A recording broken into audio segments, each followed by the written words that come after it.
दोस्तों इस वीडियो में बात करने वाले हैं स्टेट बैंक ऑफ इंडिया में जो है बैंक पीओ की वैकेंसी निकल के आ चुकी है 2000 पोस्ट पे। बहुत ही ज़बरदस्त वैकेंसी है। All India vacancy. आप किसी भी राज्य से आते हैं तो आप इस वैकेंसी के लिए फॉर्म को अप्लाई कर सकते हैं। इसका फुल नोटिफिकेशन जो है आ चुका है। हम एक एक चीज़ों को समझेंगे इस वैकेंसी के बारे में, कब से फॉर्म भरना है, एज लिमिट कौन लोग अप्लाई कर सकता है, सिलेक्शन प्रोसेस क्या है, कितने स्टेज में आपको एग्जाम देने होते हैं, सब चीज़ हम यहाँ पे डिटेल में समझने वाले हैं। किस राज्य में कितनी वैकेंसी है, सारा चीज़ हम यहाँ पे जानने वाले हैं। तो चलिए फिर इस वीडियो को स्टार्ट करते हैं और जानते हैं इस वैकेंसी की संपूर्ण जानकारी। मैं बता दूंगा कैसे इस वैकेंसी के लिए फॉर्म को अप्लाई करना है। इस वैकेंसी का देख सकते हैं ये जो है फुल नोटिफिकेशन है। 7/9 से 27/9 तक जो है इसका ऑनलाइन भी आवेदन स्टार्ट हो रहे हैं। तो कल एक प्रॉपर वीडियो आएगा कैसे आपको फॉर्म को भरना है। जबरदस्त वैकेंसी होती है स्टेट बैंक ऑफ इंडिया की। तो आइए फ्रेंड जानते हैं इस वैकेंसी की संपूर्ण जानकारी। अगर आप ये नोटिफिकेशन डाउनलोड करना चाहते हैं तो मैंने आपको जो है एक लिंक डिस्क्रिप्शन बॉक्स में दे दिया है, आप क्लिक करके डाउनलोड कर सकते हैं। या जो है आप एसबीआई की ऑफिशियली वेबसाइट पे जाएंगे ना तो कैरियर वाला जो पेज है वहाँ पे आपको जो है नोटिफिकेशन डाउनलोड करने का ऑप्शन मिल जाएगा। सबसे इंपॉर्टेंट बात जान लेते हैं हम इसके जो है इंपॉर्टेंट डेट के बारे में कि कब से क्या क्या होंगे, कब आपका एग्जाम होगा, क्योंकि उसी बेस पे आपको जो है तैयारी भी करनी होती है। तो देखिए यहाँ पे जो है ऑनलाइन आपका जो है 7/9 से 27/9 तक जो है भरे जाएंगे। फी भी आप 7/9 से 27/9 तक जमा करेंगे। सबसे इंपॉर्टेंट बात, SC/ST को कोई भी यहाँ पे एप्लीकेशन फी नहीं लगता है फॉर्म भरने के लिए। और इसका जो एग्ज़ाम होगा वो सेकेंड वीक ऑफ अक्टूबर में आपका आ जाएगा। और यहाँ पे पहला फेज जो है आपका जो है नवंबर में होगा। मतलब इसका जो एडमिट कार्ड अक्टूबर में आ जाएगा सेकेंड वीक में, और नवंबर में इसका एग्ज़ाम होगा पहला फेज़ का। 3 फेज़ का एग्ज़ाम होता है, चौथा जो है आपका इंटरव्यू होता है। तो पहला फेज़ जो है नवंबर में हो जाएगा और रिजल्ट आपका जो है नवंबर या दिसंबर में ही जारी हो जाएगा। फिर आपका जो मेंस एग्ज़ाम होगा उसका जो है नवंबर या दिसंबर में ही, जैसे ही मतलब रिजल्ट आता है ना फेज़ 1 का, उसी तरह से जो है उसी दिन जो है आपका फेज़ 2 का जो है एडमिट कार्ड भी जारी होता है। तो फेज़ 2 का एडमिट कार्ड आएगा, उसके बाद से फेज़ 2 का जो एग्ज़ाम होगा दिसंबर से या जनवरी तक होगा और रिजल्ट भी दिसंबर जनवरी में ही जारी हो जाएगा। इसके बाद से तीसरा फेज़ जो है जनवरी फरवरी 2024 में कंडक्ट होगा और आपका जो है जनवरी फरवरी में उसका भी रिजल्ट आ जाएगा। और उसके बाद से आपका इंटरव्यू जो है जनवरी फरवरी में ही कंडक्ट कर लिया जाएगा। फाइनल जो रिजल्ट है आपका जनवरी फरवरी और मार्च में आपका जो है हो जाएगा। यहाँ पे प्री एग्जामिनेशन ट्रेनिंग भी होता है SC/ST OBC को लिए, और जो माइनॉरिटी कम्युनिटीज आते हैं उनके लिए तो फर्स्ट वीक ऑफ अक्टूबर में आपका कंडक्ट होगा। ये अगर आप ज्वाइन करना चाहते हैं तो ज्वाइन कर सकते हैं, अगर आप SC/ST OBC से आते हैं तो। समझ रहे हैं ना। तो ये इंपॉर्टेंट डेट है, आप यहाँ पे समझ गए होंगे कि कब से क्या होने वाले हैं। वैकेंसी की बात किया जाए तो यहाँ पे करंट वैकेंसी देख सकते हैं। कैटेगरी वाइज SC के लिए 300, ST के लिए 150, OBC के लिए 540, EWS के लिए 200, जनरल के लिए 810। टोटल यहाँ पे 2000 पदों वैकेंसी है। विकलांग के लिए यहाँ पे अलग से रिजर्वेशन को बताया गया है, तो आप यहाँ पे देख सकते हैं। अब यहाँ पे बताया गया है कि एलिजिबिलिटी क्राइटेरिया क्या है। फॉर्म भरने के लिए आपको जो है एकेडमिक क्वालिफिकेशन क्या बोला गया, तो 31 दिसंबर 2023 तक अगर आपने ग्रेजुएशन कंप्लीट किया हुआ है किसी भी डिसिप्लिन, मतलब किसी भी विषय से, तो आप इस वैकेंसी के लिए फॉर्म को अप्लाई कर सकते हैं।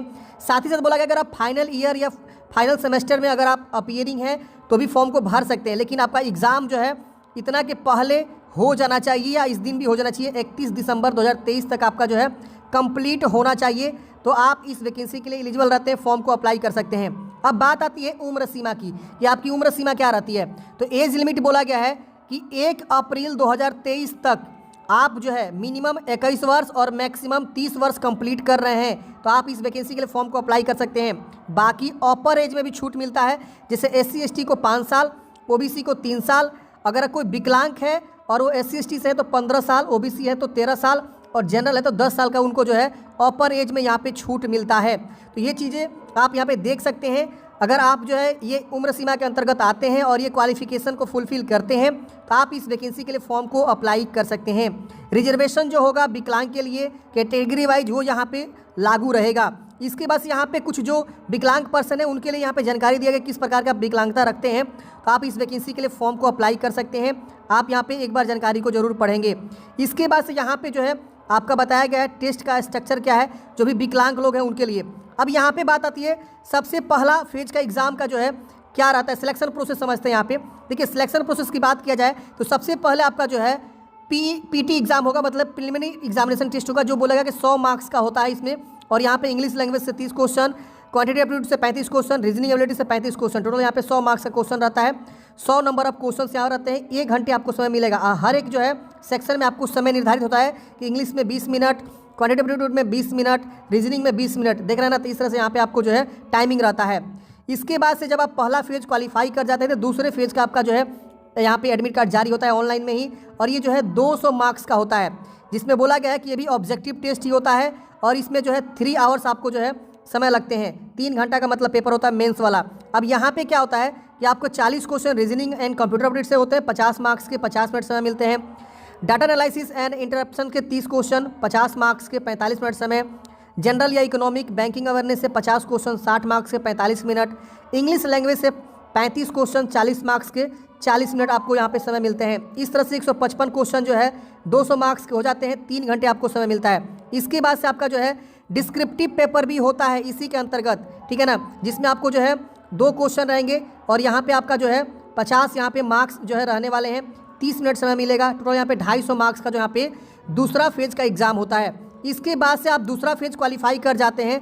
इसके बाद से आपको जो है यहाँ पे अगला जो टेस्ट होता है वो होता है साइकोट्रिक टेस्ट होता है और उसके बाद से आपका जो है ग्रुप एक्सरसाइज होता है और इंटरव्यू होता है। तो ये 3 टेस्ट इसके बाद से आपको होते हैं। तो यहाँ पे बताया गया है कि साइकोट्रिक टेस्ट में आपका जो है ग्रुप एक्सरसाइज 20 होता है, इंटरव्यू आपका 30, टोटल यहाँ पे 50 मार्क्स का होता है। तो इस तरह से जो है यहाँ पे डिवाइड करके भी बता दिया गया है। सब में निगेटिव मार्किंग भी होता है। उसके बाद से यहाँ पे बोला गया है कि the candidates will have to qualify both phase 2 and phase 3 separately.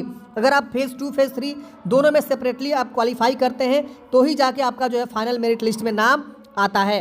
इसके बाद से यहाँ पे बोला गया है कि the marks obtain in the preliminary examination phase 1 will not be added for preparing the final merit list. मतलब जो पार्ट 1 एग्ज़ाम होता है ना, ये वाला एग्ज़ाम पीटी एग्ज़ाम जिसको बोलते हैं हम लोग, प्रिलिमिनरी एग्ज़ाम, उसका जो है कोई भी मार्क्स नहीं जुड़ता है फाइनल मेरिट लिस्ट में।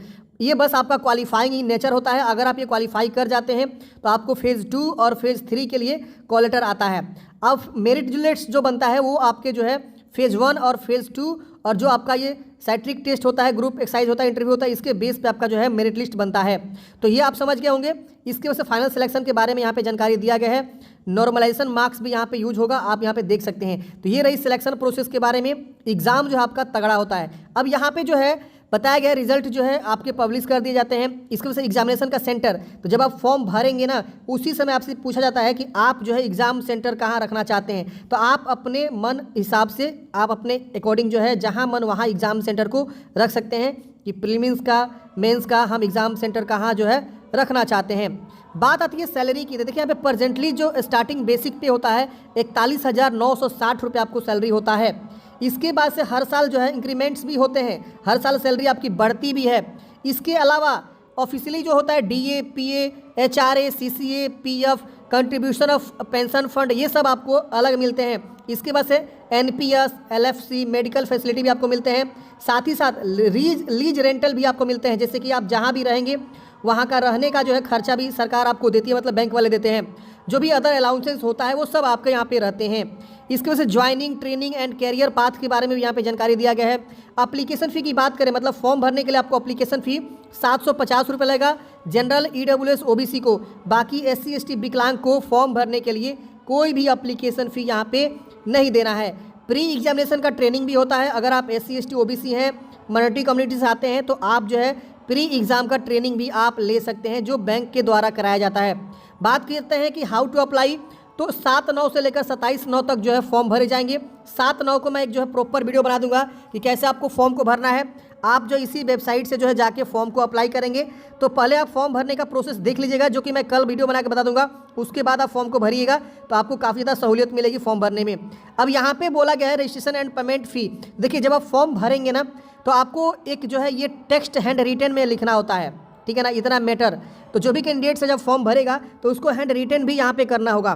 तो इतना मैटर जो है वो क्या करेगा, अपने ऑन राइटिंग में सादे पेज पे लिख के स्कैन करके अपलोड करेगा। यहाँ खाली जगह पे अपना नाम और यहाँ डेट ऑफ बर्थ लिख देगा और इसको उतार लेगा एक सादे पेज पे अपने हैंड राइटिंग में जैसे से लिखा हुआ है, और उसके बाद से उसको स्कैन करके अपलोड करना होता है। लेफ्ट थंब इंप्रेशन भी आपको अपलोड करना होता है, फोटो सिग्नेचर भी अपलोड करना होता है, हैंड रिटन जो कि मैंने बता ही दिया। तो ये जो है आपका फॉर्म भरने का प्रोसेस यहाँ पे बताया गया है। एक बार फॉर्म भरने से पहले आप जानकारी को यहाँ पे पढ़ सकते हैं। तो ये थी फ्रेंड्स पूरी जानकारी। आई होप आपको जानकारी समझ में आया होगा इस वैकेंसी के बारे में। बहुत ही ज़बरदस्त वैकेंसी मानी जाती है स्टेट बैंक ऑफ इंडिया में। सबसे जो बड़ा पद होता है स्टेट बैंक ऑफ इंडिया में यही होता है। आई होप आपको जानकारी समझ में आया होगा। मिलते हैं किसी नेक्स्ट वीडियो में।